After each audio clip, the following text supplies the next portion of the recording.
వీక్షకులందరికీ నమస్కారం. రైతు సోదరులకు స్వాగతం.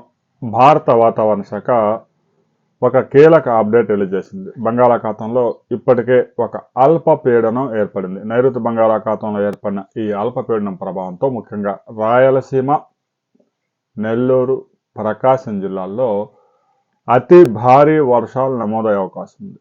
ముఖ్యంగా తిరుపతి జిల్లాలో భారీ నుంచి అతి భారీ వర్షాలు కురిసే అవకాశం ఉంది.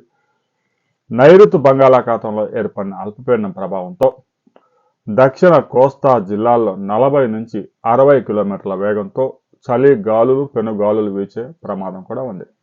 ఇప్పటికే రైతు సోదరులు హార్వెస్టింగ్ అనేక పంటలు నూర్పిడి జరుగుతూ ఉంది.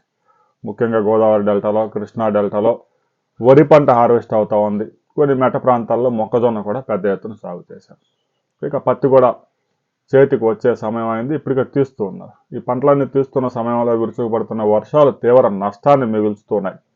తాజాగా బంగాళాఖాతంలో మరో అల్పపీడనం ఏర్పడడం సోమవారం, మంగళవారం రోజు దక్షిణ కోస్తాతో పాటు రాయలసీమ జిల్లాల్లో భారీ నుంచి అతి భారీ వర్షాలు నమోదయ్యే అవకాశాలు ఉన్నాయని భారత వాతావరణ శాఖ హెచ్చరికలు జారీ చేసింది. ఇక పంటల హార్వెస్ట్ చేసేవారు కూడా రైతు సోదరులు పంట హార్వెస్ట్ 2 రోజులు వాయిదా వేసుకోవాలి. ఒకవేళ హార్వెస్ట్ చేసి ఉంటే ఆ ధాన్యాన్ని తడవకుండా కాపాడుకోవాలని వ్యవసాయ శాఖ అధికారులు సూచనలు జారీ చేశారు. సోమవారం, మంగళవారం 2 రోజులు భారీ నుంచి అతి భారీ వర్షాలు 6 జిల్లాల్లో నమోదయ్యే అవకాశం ఉంది.